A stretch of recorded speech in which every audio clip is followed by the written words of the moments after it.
Care. Welcome to the sixth chapter of ninth Maharashtra Board History. Name of the chapter is Empowerment of Women and Weaker Sections. So I have already made the detailed videos of this chapter.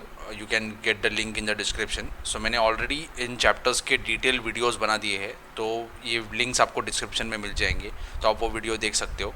तो इस video में मैं सिर्फ brief में explain करूँगा, सिर्फ एक ऊपर से ओवरव्यू दूंगा, ताकि जो बच्चों को पूरा वीडियो देखने के लिए टाइम नहीं है उनके लिए एक आसानी से आप रिवाइज कर सकते हो ये वीडियो देख के.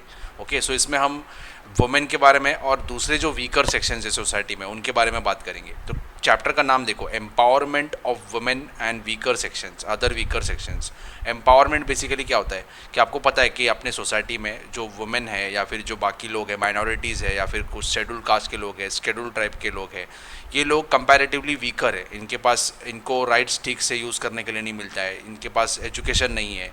तो ऐसे लोगों को हम एम्पावर करेंगे. एम्पावर मतलब क्या, उनको भी कैपेबल बनाएंगे ताकि वो बाकी लोगों के साथ compete कर सके. So empowerment of women and weaker section. So आधा चैप्टर में हम वुमेन के बारे में बात करेंगे, वुमेन को क्या क्या प्रॉब्लम्स है और कैसे गवर्नमेंट ने ओवरकम करने का कोशिश किया प्रॉब्लम्स को. और दूसरा है वीकर सेक्शन, बाकी जो वीकर सेक्शन है, माइनॉरिटीज़ है या फिर शेड्यूल ट्राइब के लोग हैं, शेड्यूल कास्ट के लोग हैं, इनके बारे में भी डिटेल में बात करेंगे. So first of all, women have participated extensively in our freedom struggle. अपना जो फ्रीडम स्ट्रगल हुआ था उसमें आपको पता है कि मैन वुमेन सभी लोगों ने हिस्सा लिया था, सभी लोगों ने पार्टिसिपेशन किया था, सभी लोगों ने मिलकर कंट्रीब्यूट किया था और हमें इंडिपेंडेंस मिला.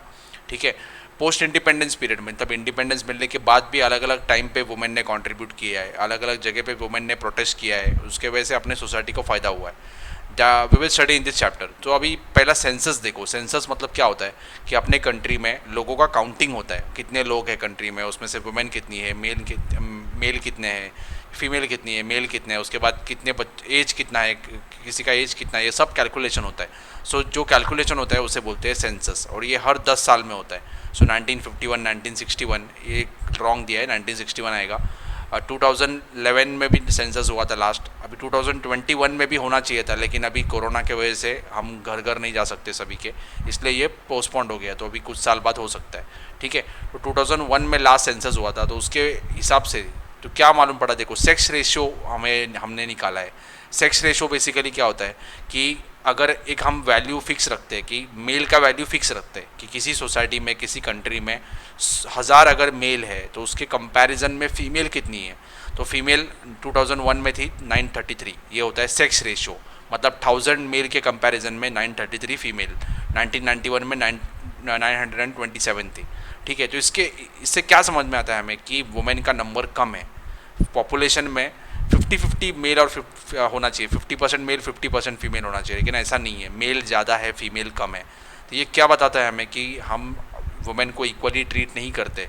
बहुत सारे केसेस में आपने देखा होगा कि अगर पता चला कि लड़की, मतलब जब भी बच्चा पेट में होता है तो पता चलता है कि लड़का है या लड़की है, इलीगली ये चेक करते हैं कि लड़का है या लड़की है.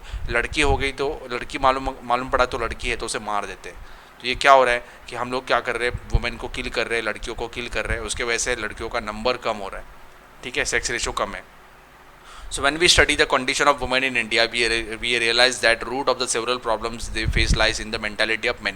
कि हमारा कंट्री में वुमेन को ऐसा प्रॉब्लम्स क्यों फेस हो रहा है, क्योंकि हमारा जो कंट्री है ये मेल डोमिनेटेड कंट्री है, मेल सेंट्रिक मेंटालिटी है, मेल का ज़्यादा डोमिनेंस है. इसके वजह से वुमेन को इक्वल राइट्स नहीं मिल रहा है, वुमेन को एजुकेशन नहीं मिल रहा है.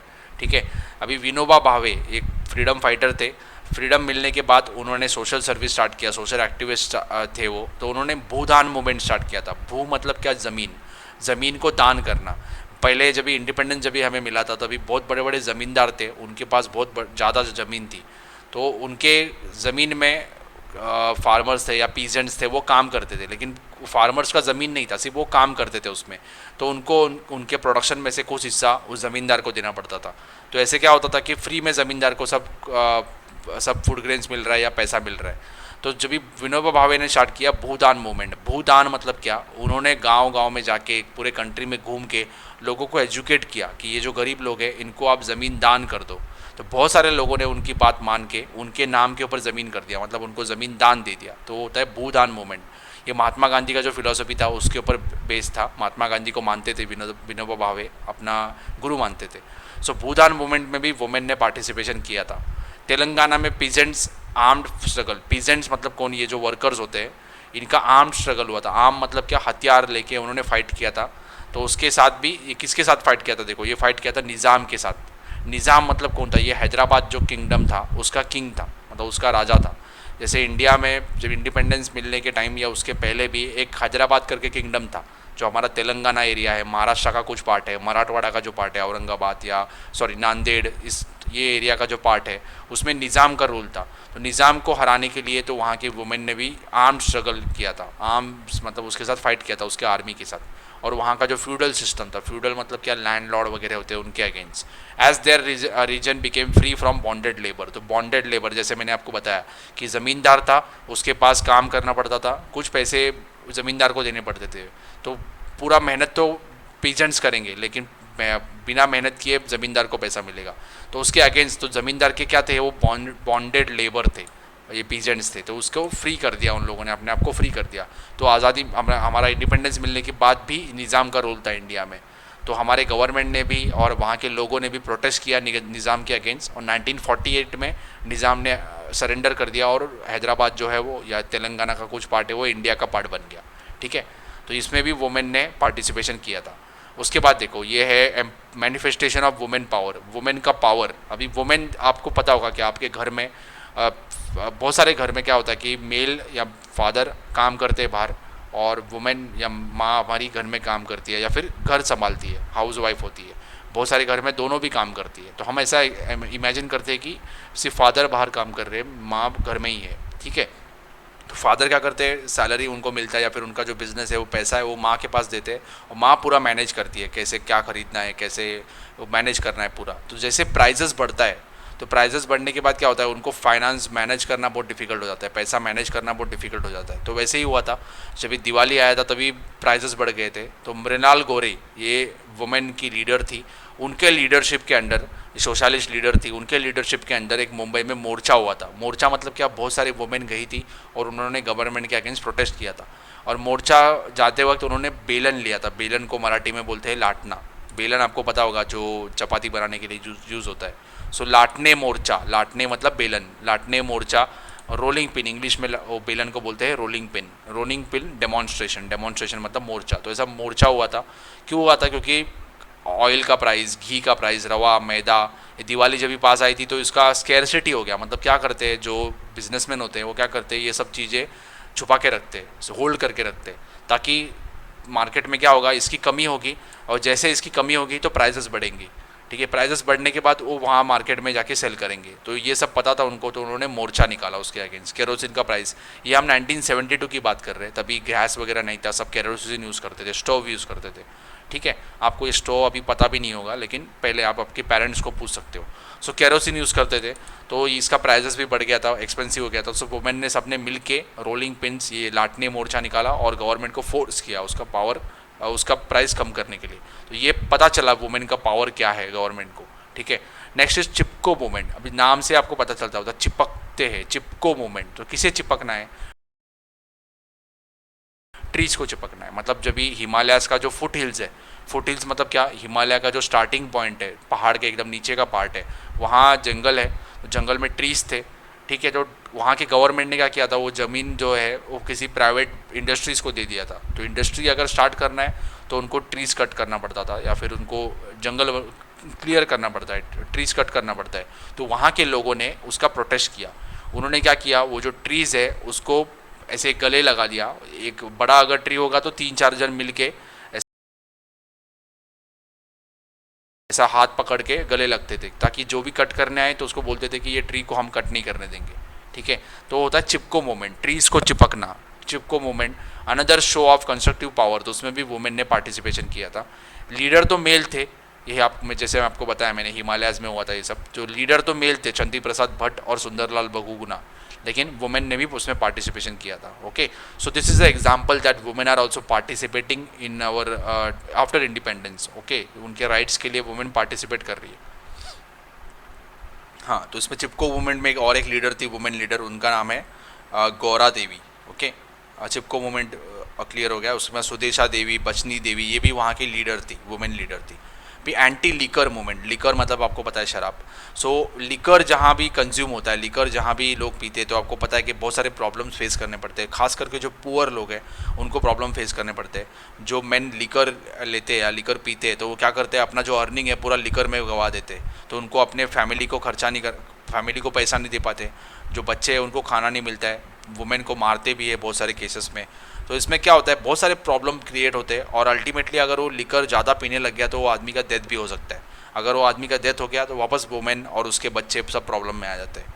तो लिकर, एंटी लिकर, लिकर मतलब क्या, शराब, एंटी मतलब क्या, लिकर के अगेंस्ट मूवमेंट हुआ था आंध्र प्रदेश में।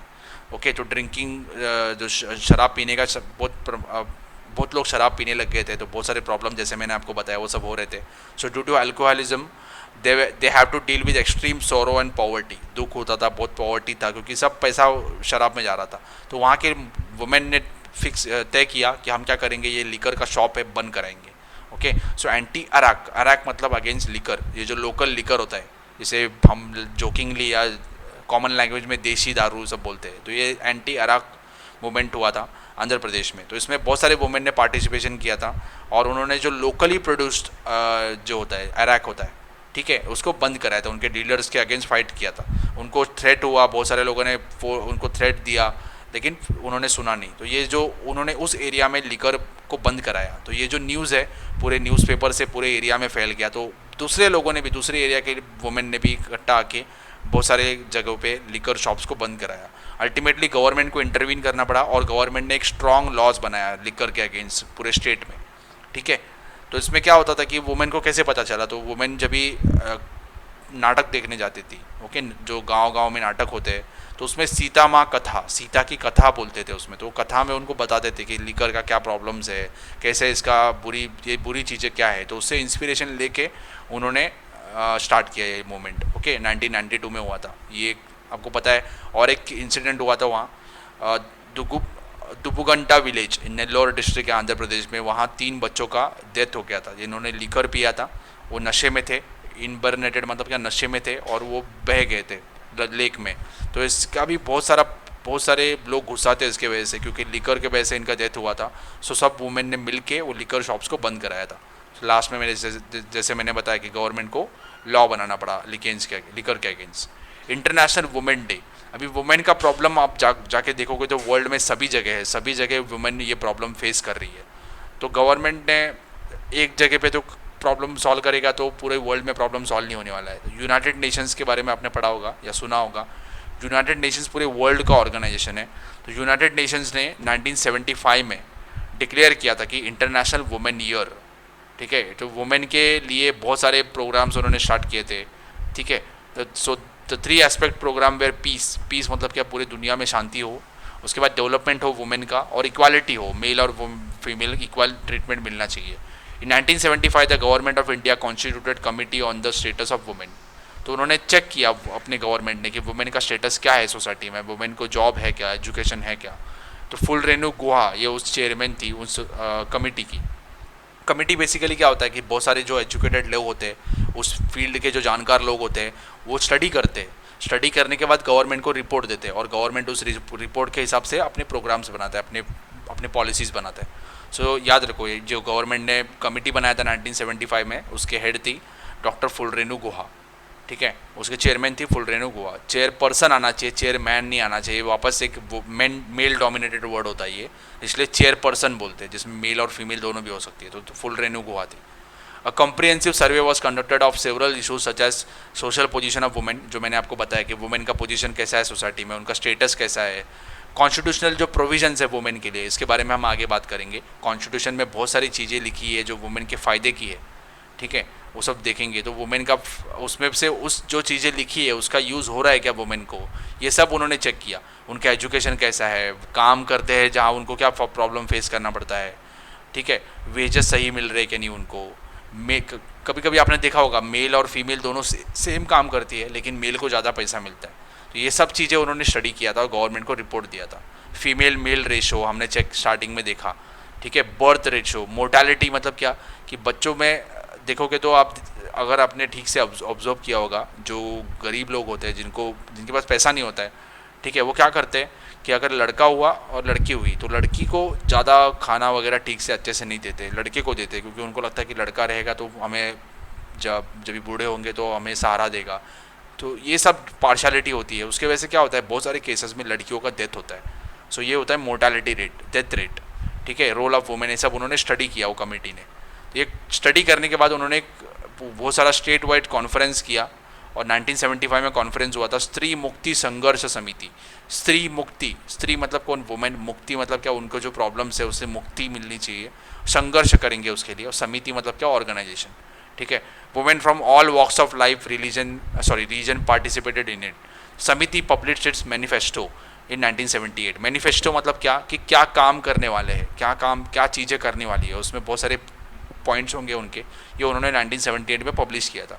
The policy of struggle against the discrimination on the basis of gender, caste, varna were adopted. तो ये कास्ट के हिसाब से डिफ्रेंशिएट होते हैं, लोगों को डिफ्रेंशिएट करते हैं। उसके बाद जेंडर के हिसाब से करते हैं। उसके बाद वर्ण सिस्टम, वर्ण मतलब क्या, 4 वर्ण है हिंदू धर्म में, ठीक है, उस हिसाब से भी डिफ्रेंशिएट होता है, ठीक है। This gave rise to collection of songs called as Stree Muktichi ललकारी, street play, मुलगी झाली हो। स्ट्रीट मतलब क्या, कि गांव में जाके स्ट्रीट में रोड के साइड में लोग प्ले करते थे, नाटक करते थे, ताकि क्या, फ्री में लोग देख सके। और उसमें क्या होगा, एंटरटेनमेंट भी करेंगे और लोगों को एजुकेट भी करेंगे, ठीक है, ताकि लोग पढ़ सके या समझ सके और जो भी प्रॉब्लम्स है वो सोसाइटी में से दूर हो सके।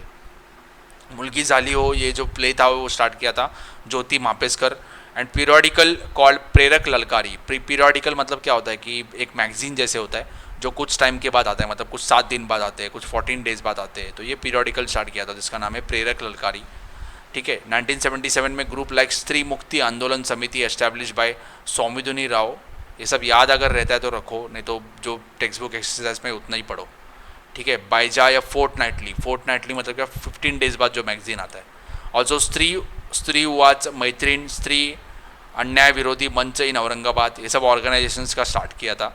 या अगर आपको याद रहता है तो याद रखो, ठीक है। ये सब ऑर्गेनाइजेशंस थे। विद्या बाल्स पीरियडिकल, नारी सम्मता मंच, मिळून साऱ्या जनी मतलब क्या, हम सब मिल के फाइट करेंगे, ऐसा उनका एक इसका पीरियडिकल्स का नाम था। पीरियडिकल मतलब क्या, magazine. As also the work of Samajwadi Mahila Sabha and क्रांतिकारी महिला संगठना, ये दोनों भी ऑर्गेनाइजेशन है जो वुमेन के वेलफेयर के लिए काम करती है। Were of great help in dealing with women issues. The employment guarantee scheme. Employment guarantee scheme क्या है, महाराष्ट्र गवर्नमेंट का एक स्कीम है, एक प्रोग्राम है, जिसमें लोगों को साल में 150 डेज़ का एम्प्लॉयमेंट मिलता है। मतलब गवर्नमेंट को अगर आपने रजिस्टर किया तो आपको साल में से 150 डेज़ का जॉब मिलेगा, मतलब रोज़ जितना काम करोगे उतना पैसा मिलता है। तो अगर सपोज गवर्नमेंट ने तो गारंटी दिया है 150 डेज़ का काम मिलेगा आपको, अगर गवर्नमेंट काम नहीं दे पाया तो लोगों को उतने दिन का पैसा मिलेगा, फ्री में पैसा मिलेगा, क्योंकि गवर्नमेंट ने क्या किया है, गारंटी दिया है। So that is employment guarantee scheme in Maharashtra. ये पहले महाराष्ट्र में स्टार्ट हुआ था, अभी पूरे इंडिया में भी है। इंडिया में उसको नरेगा बोलते हैं, मनरेगा, महात्मा गांधी के नाम से, इसलिए मनरेगा, ठीक है।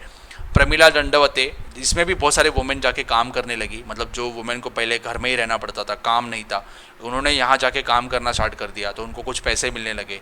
जैसे पैसे मिलने लगे तो वो भी इंडिपेंडेंट हो गई, उनको अपने पति के ऊपर डिपेंड नहीं रहना पड़ा, ठीक है। Pramila Dandavate establish the Mahila Dakshata Samiti in Delhi in 1976। Branches of Samiti came up in the states of Andhra Pradesh, Tamil Nadu, Kerala, Odisha, Madhya Pradesh. ये उनके जो ऑर्गेनाइजेशन था उसके अलग अलग जगह पे ब्रांचेस हुए, अलग अलग जगह पे काम करने लगे ताकि वुमेन का वेलफेयर हो, ठीक है। अखिल भारतीय जनवादी महिला संगठन इन 1980। ये सब ऑर्गेनाइजेशन से अगर आपको याद रखना है तो रखो, नहीं तो जो टेक्स्ट बुक एक्सरसाइज के पीछे है उतना ही याद रखो, क्योंकि इतना सब याद करना पॉसिबल नहीं है। द संगठन started a struggle against issues like dowry. Dowry मतलब क्या, दहेज। आपको पता है कि दहेज के वजह से बहुत सारे वुमेन को बहुत सारे प्रॉब्लम फेस करने पड़ते हैं उनके ससुराल में। फीमेल फेटिसाइड मैंने जैसे मैंने आपको बोला कि फेटिसाइड मतलब क्या, छोटे बच्चों का डेथ हो जाता है, जिसमें फीमेल का ज़्यादा नंबर है, ठीक है। मेल का वो लोग ख्याल रखते हैं अच्छे से, फीमेल का डेथ हो जाता है। डोमेस्टिक एब्यूज़ मतलब घर में मारना, गाली देना, ये सब चलते रहता है, क्योंकि बहुत सारे लोग सोचते हैं कि ये सब ज़्यादा करके डोरी की वजह से होता है। दहेज नहीं लेके आती है, उसको फोर्स करते हैं, अपने पेरेंट्स से पैसा मांगो, कुछ चीज़ें मांगो, जिसमें बहुत सारे वुमेन को प्रॉब्लम फेस करने पड़ते हैं। Research on women's issue was undertaken at various levels, ठीक है। Women study centre was started at first women university. Women का लिए पहली यूनिवर्सिटी स्टार्ट हुई थी जिसका नाम है SNDT यूनिवर्सिटी, ये मुंबई में भी है। ठीक है, university at Tata institute of social science, ये भी एक ऑर्गेनाइजेशन है जो वुमेन के बारे में सब स्टडी करता है। SNDT यूनिवर्सिटी में सिर्फ वुमेन पढ़ाई करती है। ठीक है, उनके लिए यूनिवर्सिटी है, सेपरेट यूनिवर्सिटी जहाँ वो पढ़ सके। पुणे में, कोल्हापुर यूनिवर्सिटी में, हर एक एरियाज़ में वुमेन के लिए भी एजुकेशन ज़्यादा, उनको हायर एजुकेशन मिले, इसके लिए गवर्नमेंट ने बहुत सारे प्रोविजंस किए। ठीक है, अभी हम देखते हैं लॉज फॉर वुमेन। वुमेन के लिए लॉज बनाया गवर्नमेंट ने जिसके वजह से वुमेन को प्रोटेक्शन मिल सके, कुछ बेनिफिट्स मिल सके। 1952 में एक लॉ स्टार्ट हुआ था जिसका नाम है हिंदू कोड बिल।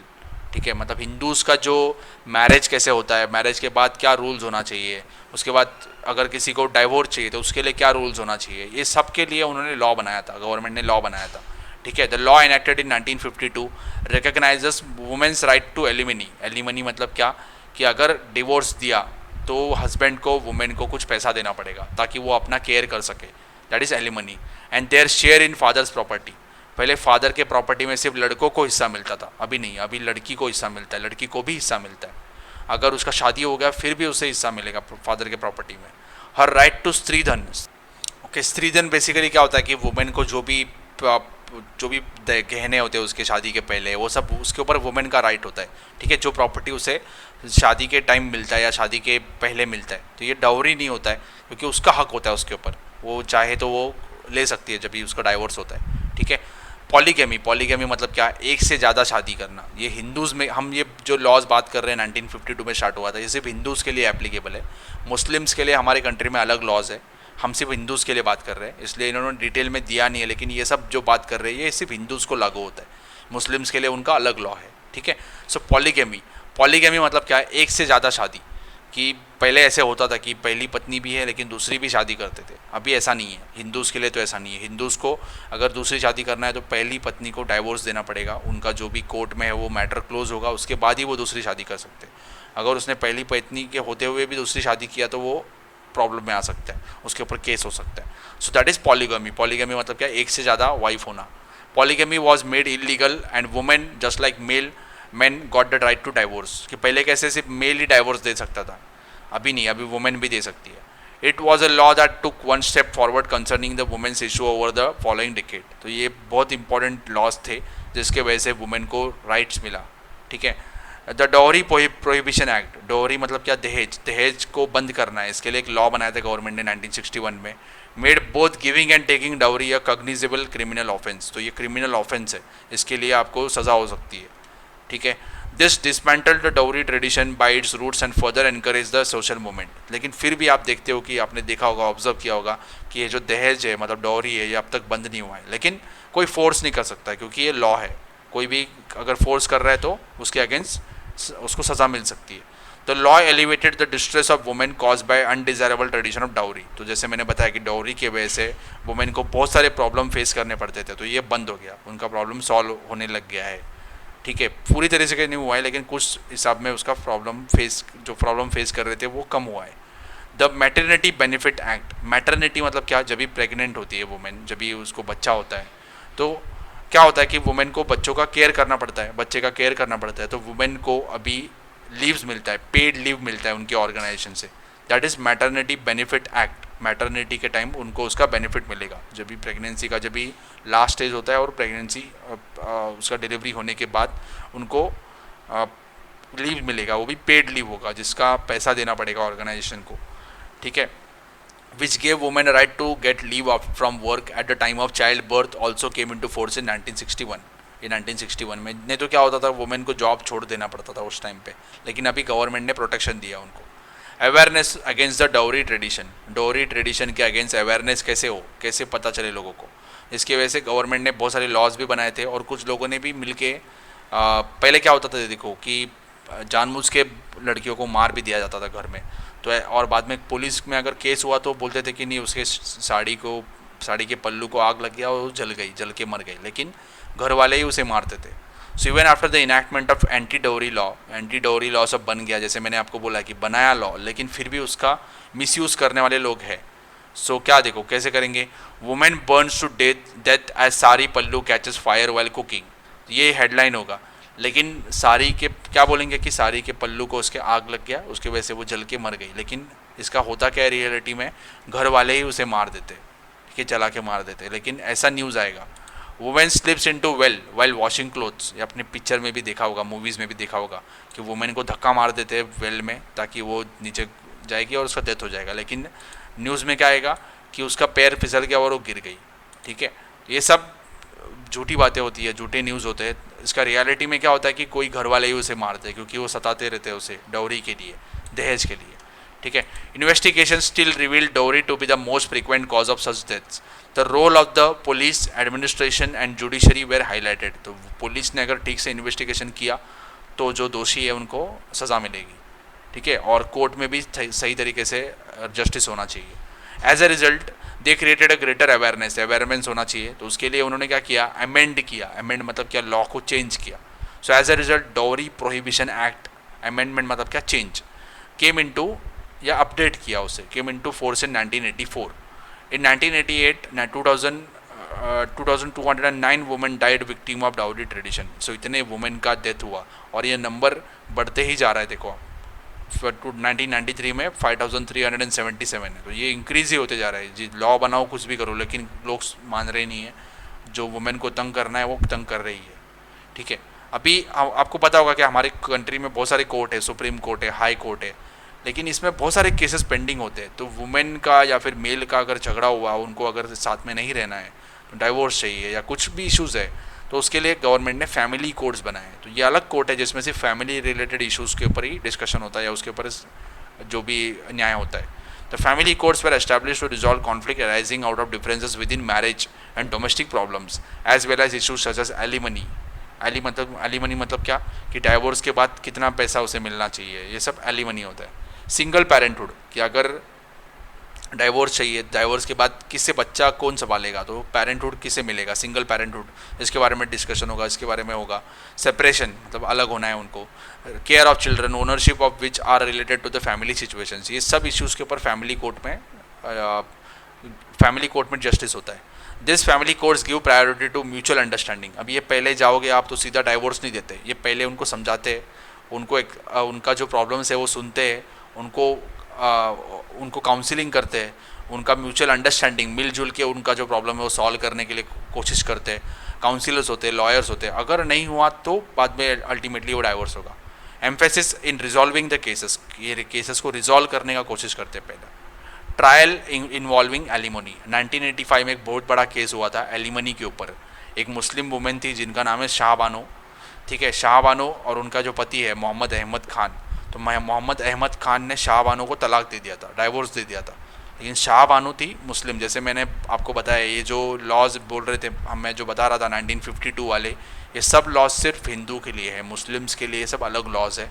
तो शाह बानो ने जो उसका पति था मोहम्मद अहमद खान, उसके अगेंस्ट केस किया कि उसे एलिमनी मिलनी चाहिए, ठीक है, एलिमनी मिलनी चाहिए। शाह बानो सुप्रीम कोर्ट में चले गई और सुप्रीम कोर्ट ने भी डिसीजन दिया कि शाह बानो की बात सही है। तभी उनका एज भी बहुत ज़्यादा हो गया था, तो कि उनको अभी वो काम नहीं कर सकती थी, उनको मोहम्मद अहमद खान को एलिमनी देनी चाहिए, ठीक है। मोहम्मद अहमद खान भी कोर्ट में चले गए, वो बोले नहीं हम नहीं दे सकते। So however religious organisations protested vociferously. अब इसमें क्या हो गया कि लोगों को लगा कि जो कोर्ट है वो क्या कर रहा है, मुस्लिम रिलीजन के अंदर इंटरफियर कर रहा है, इसलिए बहुत सारे जो लोग थे उसके अगेंस्ट प्रोटेस्ट करने लग गए। तो बहुत बड़ा इशू हुआ था। उस इशू को सॉल्व करने के लिए गवर्नमेंट ने एक लॉ बनाया, Muslim women's act, protection of right on divorce. ये पास बाय पार्लियामेंट में पास हुआ था ताकि मुस्लिम वुमेन को, जैसे हिंदू वुमेन को कुछ राइट्स मिलते हैं वैसे मुस्लिम वुमेन को भी कुछ राइट्स मिले डाइवोर्स के बाद। इसके वजह से इसके लिए लॉ बना था, ठीक है।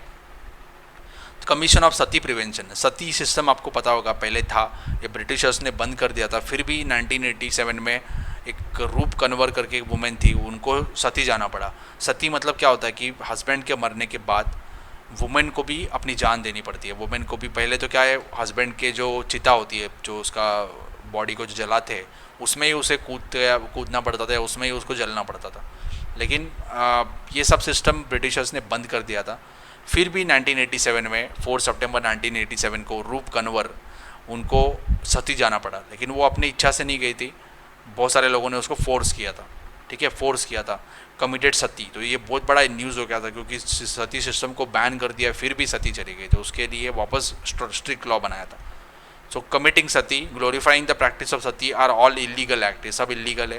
The women activist and journalist like Meena Menon, Geeta Seshu, Sujata Anandan, Anu Joseph and Kalpana Sharma investigated in the case. ये उन्होंने सबने इन्वेस्टिगेट किया और उसके बाद गवर्नमेंट ने एक लॉ बनाया वापस, सती प्रिवेंशन एक्ट, ठीक है। Protection of human rights, in 1993 the law was enacted to prevent injustice to women and men and women. The national human rights commission was also formed. अभी ये जो ह्यूमन राइट्स के जो भी इशूज़ है, मतलब सपोज किसी गरीब के ऊपर अन्याय हो रहा है और पुलिस अगर ठीक से इन्वेस्टिगेट नहीं कर रहा है, पुलिस अगर उनको सपोर्ट नहीं कर रहा है, तो वो लोग ह्यूमन राइट्स कमीशन में जा सकते हैं। ह्यूमन राइट्स कमीशन क्या करेगा, इन्वेस्टिगेट करेगा, उनको एडवोकेट प्रोवाइड करेगा, उनको सब असिस्टेंट प्रोवाइड करेगा, और पुलिस ऑफिसर्स को भी वो लोग फोर्स कर सकते हैं कि आप लोग सही से इन्वेस्टिगेट करो। इसलिए ह्यूमन राइट्स कमीशन स्टार्ट हुआ था, और नेशनल लेवल पे भी स्टार्ट हुआ है, स्टेट लेवल पे भी स्टार्ट हुआ है, ठीक है। तो इसमें वापस यही इश्यूज़ है जो वुमेन के इश्यूज़ है, divorce women for securing work place, इस सब में वुमेन को जो उनका जो इनजस्टिस हो रहा है उसके अगेंस्ट ये लोग फाइट करते हैं। रिजर्वेशन फॉर वुमेन, तो अभी वुमेन को अगर पॉलिटिक्स में आना है, जब भी वुमेन पॉलिटिक्स में आएंगी, मतलब वुमेन जब भी चीफ मिनिस्टर बनेंगी, तभी वो बाकी जो वुमेन है उनके लिए अच्छा लॉज बना सकती है, उनके लिए अलग फैसिलिटीज़ क्रिएट कर सकती है, ठीक है। लेकिन हमारे कंट्री में आपने देखा होगा कि ज़्यादा करके लीडर्स मेल होते हैं, तो वुमेन को आने का चांस नहीं है। इसलिए गवर्नमेंट ने क्या किया, अपने जो कॉन्स्टिट्यूशन है उसे अमेंड किया, अमेंड मतलब क्या, अपडेट किया, चेंज किया। तो 73rd एंड 74th, इसका मतलब क्या है, 73rd बार जब भी कॉन्स्टिट्यूशन को चेंज किया था, या 74th बार जब भी चेंज किया था, तभी हमारे कॉन्स्टिट्यूशन को अपडेट किया, जिसमें उन्होंने क्या किया, जितने भी गाँव में या सिटीज़ में सीट्स है, जितने भी इलेक्शन होता है, उसमें से 1/3 सीट्स, मतलब अगर 100 सीट है तो 33 सीट वुमेन के लिए होगा।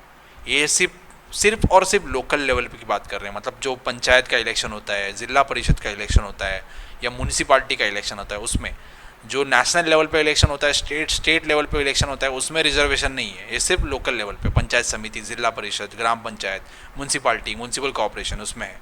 सरपंच के पोस्ट के लिए भी वुमेन को रिजर्वेशन मिलता है। मेयर का पोस्ट भी है जो सिटी में होता है। महाराष्ट्र में तो, पूरे इंडिया में तो 33% है, महाराष्ट्र ने तो 50% रिजर्वेशन दिया है, ठीक है, ताकि वुमेन को भी चांस मिले, वुमेन भी लीडर बन सके, ठीक है। ऐसे बहुत सारे वुमेन हैं उसके वजह से लीडर बनी है। तो हमारे सिस्टम में, हमारे कंट्री में ये सब प्रॉब्लम्स वुमेन ने फेस किया है। सती सिस्टम है, डाउरी है, पॉलीगेमी है, ये सब गवर्नमेंट ने बैन कर दिया, ये लॉ ने बैन कर दिया। वुमेन भी अभी डाइवोर्स दे सकती है, they got a lawful share in the property. हमने देखा था स्त्री धन है, या फिर उनको एलिमनी मिलती है, प्रॉपर्टी मिलता है उनको, ताकि वो अपना जो लाइफ है वो गुजार सके। देन लोकल सेल्फ गवर्नमेंट में भी हमने देखा था उनको पार्टिसिपेशन है। ये सब चीज़ें वुमेन ने जब भी प्रोटेस्ट किया तभी उनको मिला, गवर्नमेंट ने या किसी ने ऐसे ही नहीं दिया, ये सब लोगों ने मिल के प्रोटेस्ट किया, उसके बाद ही ये उनको ये बेनिफिट्स मिले। फिर भी वुमेन बहुत सारी प्रॉब्लम फेस कर रही है। जैसे आप देखोगे कि इंडिया में बहुत ऐसे कम स्टेट है जिसके वुमेन चीफ मिनिस्टर हो चुकी है, जैसे सुचित्रा कृपलानी जो उत्तर प्रदेश के चीफ मिनिस्टर थी। अब तो महाराष्ट्र में पढ़ते हैं, महाराष्ट्र में अब तक वुमेन एक भी बार चीफ मिनिस्टर नहीं बनी है, ठीक है। तो ये प्रॉब्लम ये बता रहा है कि हमारा कंट्री कितना मेल डोमिनेटेड है। ये सब एग्जाम्पल दिया है इन्होंने कि कहाँ कहाँ वुमेन चीफ मिनिस्टर बनी है, ठीक है। उसके बाद a demonstration was held in New York in 8 March 1857. It was the first demonstration by working women and demands were to fewer working hours. ये सब वुमेन ने डिमांड किया था कि वुमेन को जो वर्किंग आवर्स है वो कम होना चाहिए। रिनमरेशन मतलब क्या, पैसे, वेजेस उनको ठीक से मिलना चाहिए। क्रैचेस मतलब क्या, उनको आराम, उनके बच्चों को आराम करने के लिए, बच्चों को रेस्ट करने के लिए सब उनको जगह मिलना चाहिए, ठीक है। सो ये सब चीज़ें उन्होंने डिस्कशन किया था। और ये जो प्रोटेस्ट हुआ था ये हुआ था 8 मार्च को। ये 8 मार्च का इम्पोर्टेंस है, इसलिए 8 मार्च को अब तक इंटरनेशनल वुमेन डे करके सेलिब्रेट करते हैं, ठीक है। इंटरनेशनल वुमेन डे याद रखो 8 मार्च को होता है। 1909 में वापस वुमेन स्ट्राइक पे गई थी सेम डिमांड के लिए, इसकी वजह से ये डेट का इम्पोर्टेंस है। और इस 8 मार्च को सेलिब्रेट करते हैं हम इंटरनेशनल वुमेन्स डे, याद रखो ये इंपॉर्टेंट है। यूनाइटेड नेशन जनरल असेंबली ने ये पास किया resolution.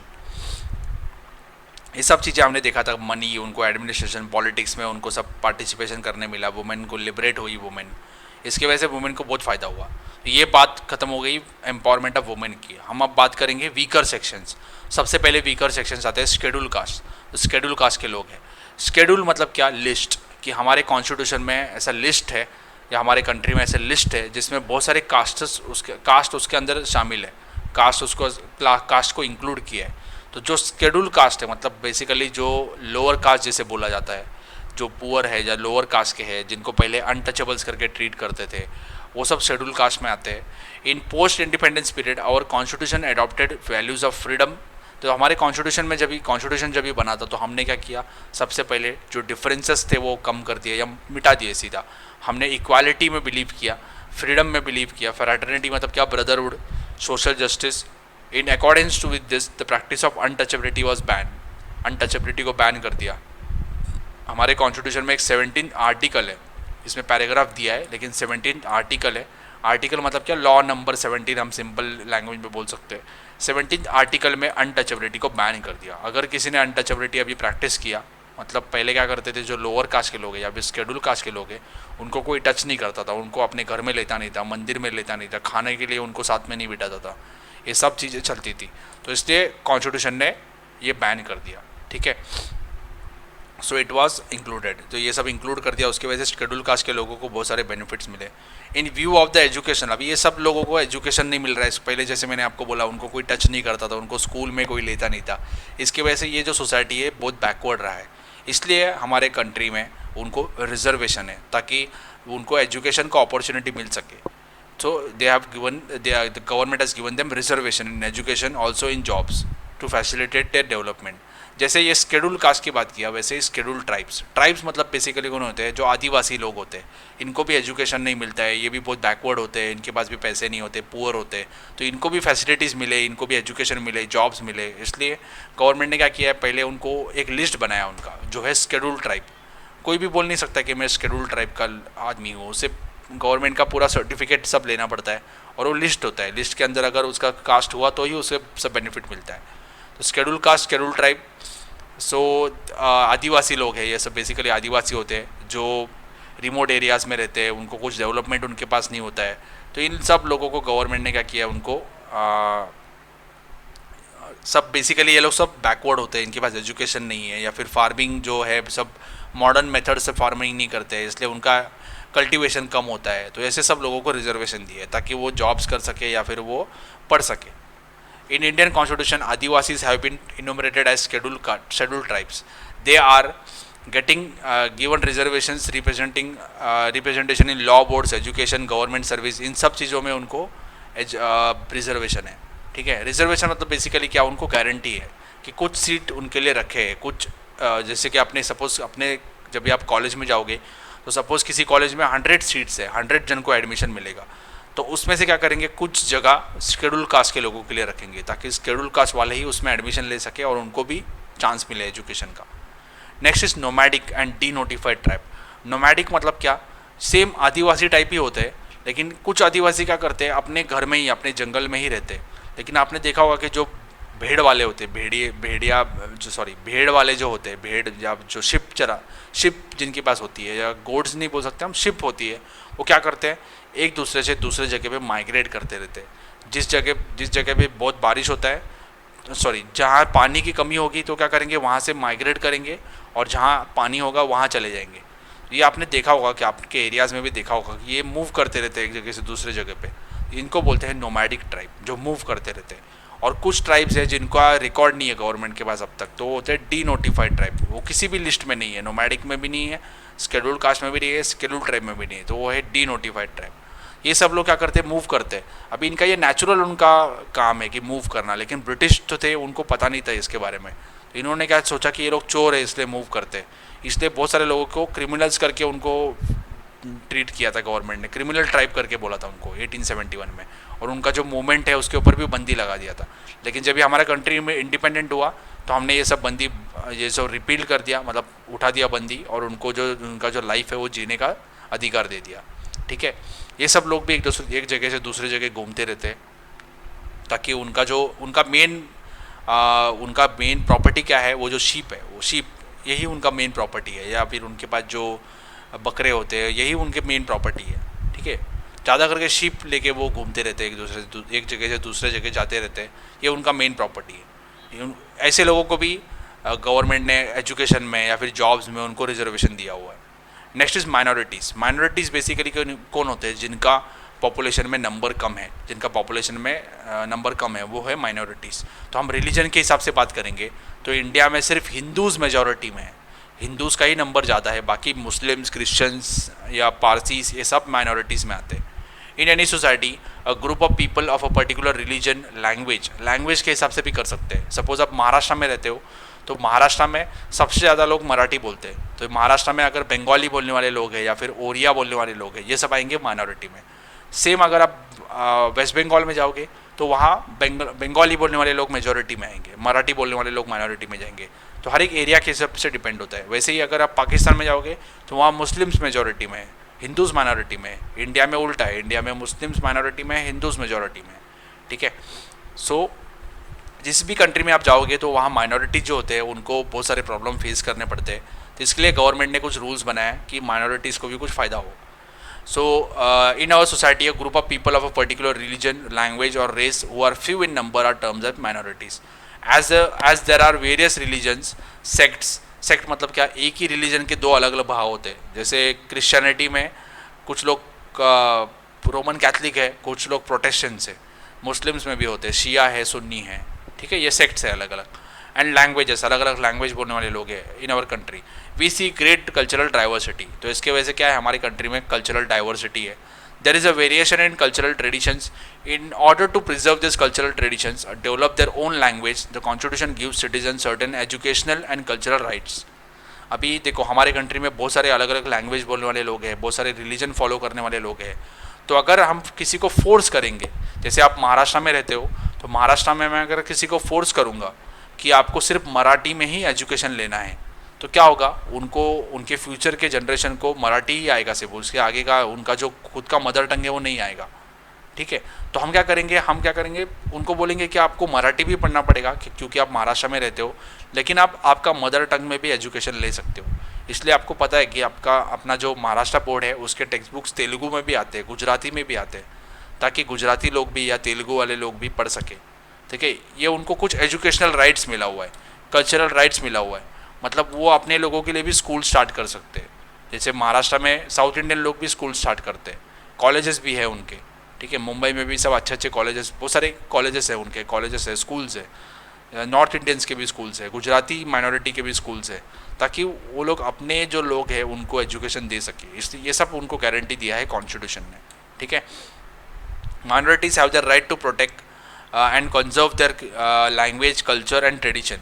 For this purpose, they have a right to set up separate education institutes. जो मैंने आपको बताया कि वो अलग अलग कॉलेज स्कूल स्टार्ट करते हैं। The government implements various schemes for their progress.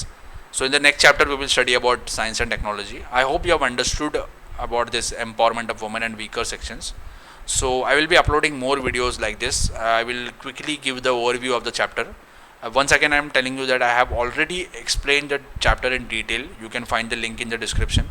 If you have understood, please share this video with your friends and please subscribe for more videos. Thank you for watching.